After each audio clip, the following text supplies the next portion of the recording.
ओम शांति। प्रातः मुरली बाप दादा मधुबन। मीठे बच्चे, बाप आए हैं तुम बच्चों को स्वच्छ बुद्धि बनाने। जब स्वच्छ बनो तब तुम देवता बन सकेंगे। स्वयं परमपिता परमात्मा शिव बाबा प्रजापिता ब्रह्मा के तन में आकर यह ईश्वरीय विश्वविद्यालय हम बच्चों के लिए स्थापन की है।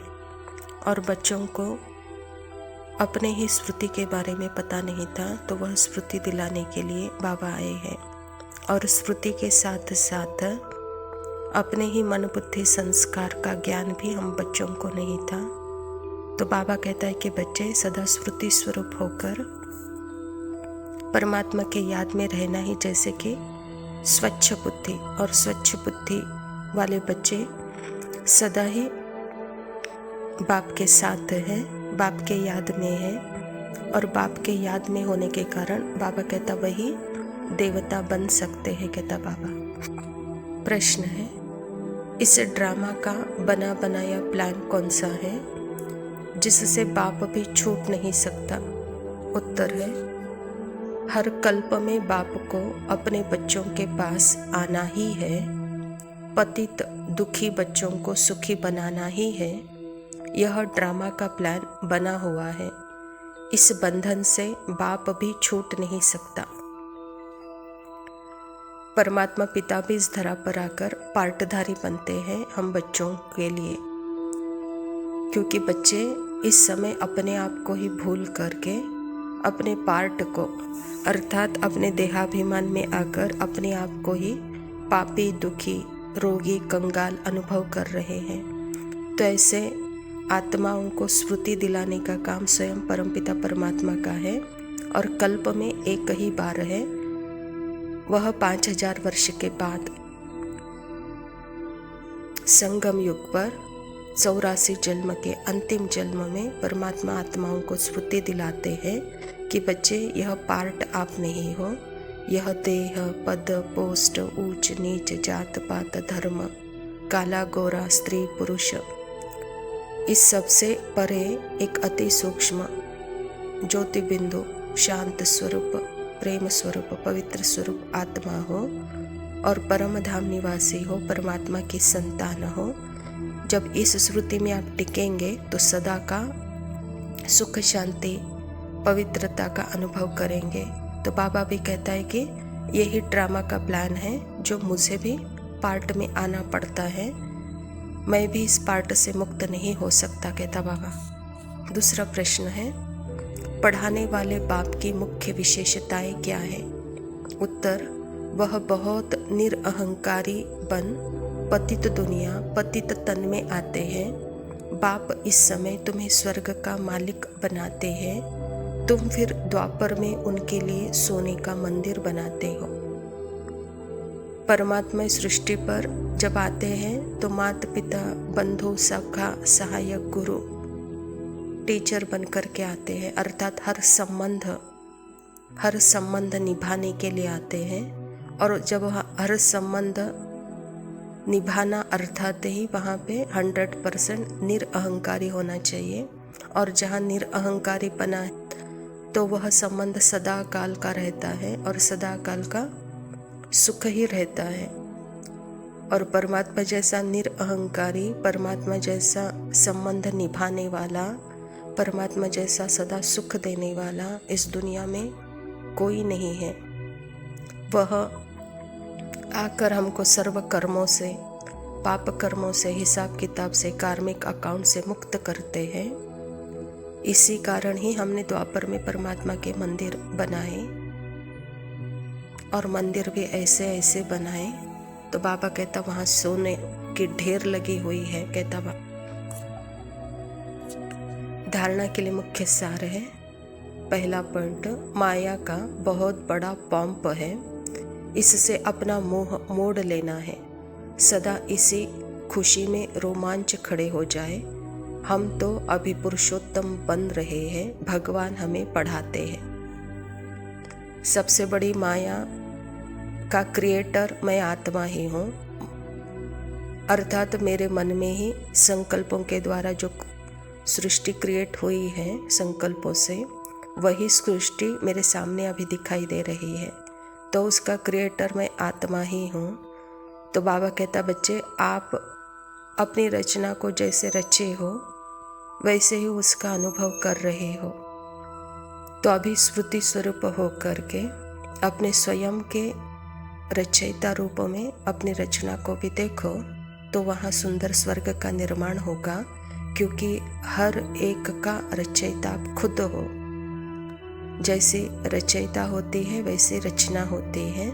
तो इसीलिए भगवान जो हमको पुरुषोत्तम का ज्ञान देते हैं, पढ़ाते हैं, उस अनुसार अगर हम क्रिएटर बनते हैं तो हमारी क्रिएशन सदा ही सुख की होगी। दूसरा पॉइंट है, विश्व का राज्य भाग्य लेने के लिए सिर्फ पवित्र बनना है। जैसे बाप निरअहंकारी बन पतित दुनिया पतित तन में आते हैं, ऐसे बाप समान निरअहंकारी बन सेवा करनी। सृष्टि में हम सब पात्रधारी और पात्र सबका फिक्स है, और फिक्स पात्र में रहते हुए अभी आत्मा अपने स्वधर्म में आकर हर आत्मा को उसी स्वधर्म में देखते हुए जब सम्मान देती है, तो यही है निरअहंकारिता। तो बाबा कहता, इस रूप में अभी जब आप कर्म करते हो, यह सर्वश्रेष्ठ कर्म कहलाता है, कहता बाबा। और यही सर्वश्रेष्ठ कर्म आप कल को विश्व का राज्य भाग्य दिलाता है। जैसे परमात्मा पिता निरअहंकारी है, ऐसे बच्चे आप भी निरअहंकारी बन सेवा करो, कहते बाबा। वरदान है, एक बाप के साथ सर्व रिश्ता निभाने वाले, सर्व किनारों से मुक्त संपूर्ण फरिश्ता भव। बाबा कहता, जैसे कोई चीज बनाते हैं, जब वह बनकर तैयार हो जाती है तो किनारा छोड़ देती है। ऐसे जितना संपन्न स्टेज के समीप आते जाएंगे उतना सर्व से किनारा होता जाएगा। जब सब बंधनों से वृत्ति द्वारा किनारा हो जाए, अर्थात किसी में भी लगाव न हो, तब संपूर्ण फरिश्ता बनेंगे। एक के साथ सर्व रिश्ता निभाना यही ठिकाना है। इससे ही अंतिम फरिश्ते जीवन की मंजिल समीप अनुभव होगी। बुद्धि का भटकना बंद हो जाएगा। जैसे किचन में भी हम शीरा बनाते हैं तो वहाँ नीचे गैस चालू करते हैं, और जैसे जैसे सारा सामान डाल करके हम उसको पकाते हैं तो नीचे गैस चालू है, उसके कारण वह पक कर किनारा छोड़ देता है। ऐसे ही हम आत्मा इस धरा पर आए हैं और पार्ट में इतने इन्वॉल्व हो गए हैं, इतने खो गए हैं, लेकिन वहाँ पे भी विघ्न रूपी अग्नि नीचे जल रही है। जितना जितना विघ्न बढ़ता जाएगा हम भी किनारा करते जाएंगे। तो बाबा कहता है, जितना आपने किनारा किया, अर्थात अपने सर्व लगावों से मुक्त सर्व संबंध को परमात्मा के साथ जोड़ा, उतना जैसे कि संपूर्ण फरिश्ता का अनुभव करेंगे। इसीलिए विघ्न की अग्नि भी जरूरी है, वैसे ही योग की अग्नि की भी जरूरी है। योग अग्नि अर्थात ही स्वयं को परमात्मा को अर्पण कर देना। जब स्वयं ही स्वयं को परमात्मा को अर्पण कर देते हैं तो वहाँ किनारा किया है और सर्व संबंध परमात्मा से जोड़े हैं, इसीलिए वहाँ सहज होता है निभाना भी। और बाबा कहता है यही संपूर्ण फरिश्ता है। स्लोगन है, स्नेह ऐसा चुंबक है जो ग्लानि करने वाले को भी समीप ले आता है। आत्मा का मूल रूप ही प्रेम है। प्रेम अर्थात वह जब बाबा के साथ होती है तो सर्व आत्माओं के प्रति इक्वल होता है, और इक्वल संबंध में वहाँ प्रेम जैसे कि वह एक एकदम मधुर तार की तरह बंध जाते हैं हर आत्मा के साथ हम। तो यही है सच्चा प्रेम। तो जितना सच्चा प्रेम है उतना समीप लाता जाता है, कहता बाबा। अच्छा मीठे मीठे सिखिलदे बच्चों प्रति माता पिता बाप दादा का याद प्यार और गुड मॉर्निंग। रूहानी बाप की रूहानी बच्चों को नमस्ते। हम रूहानी बच्चों की रूहानी बाप दादा को याद प्यार और नमस्ते। लव यू बाबा, शुक्रिया। ओम शांति।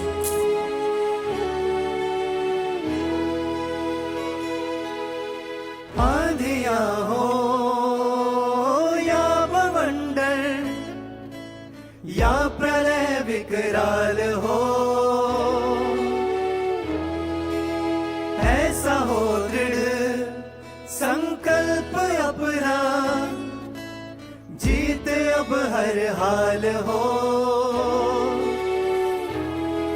अब मुड़े ना, अब रुके ना, अब थके ना, अब झुके ना। अब अनवरत सी चाल हो, तुम अजर हो, हाँ तुम विजयी, तुम काल जयी हो ऐ युवा।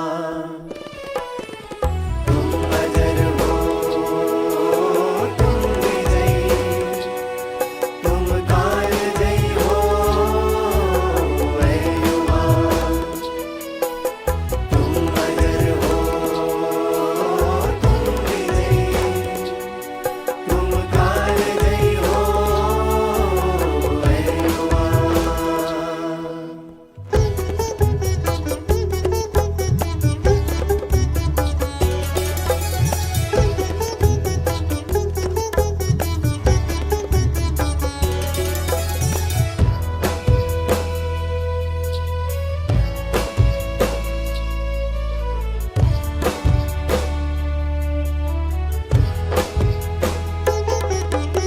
शक्ति अपनी तुम जगाओ, जानो हो फौलाद तुम, हौसलों को दो बुलंदी। सिंह की औलाद तुम,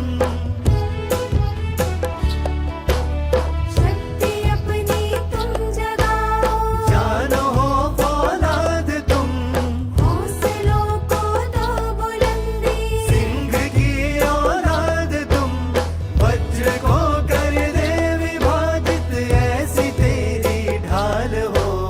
तुम अजर हो, हाँ तुम विजयी, तुम काल जयी हो ऐ युवा।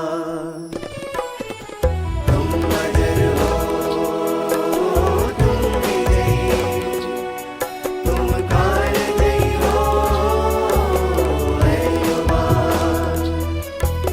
तुम अजर हो, तुम विजयी, तुम काल जयी हो ऐ युवा।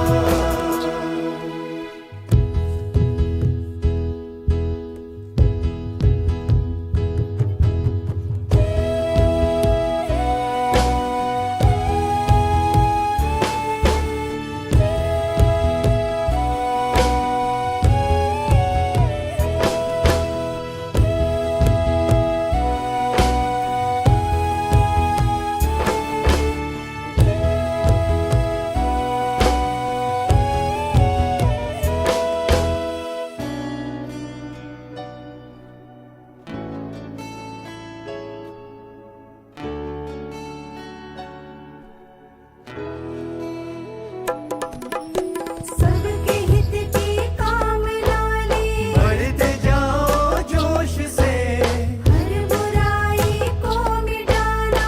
है तुम्हें अब होश से। सबके हित की कामना ले, बढ़ते जाओ जोश से, हर बुराई को मिटाना। है तुम्हें अब होश से। हर चुनौती फिर झुके जो सोच तेरी विशाल हो। तुम अजर हो, हाँ तुम विजयी, तुम का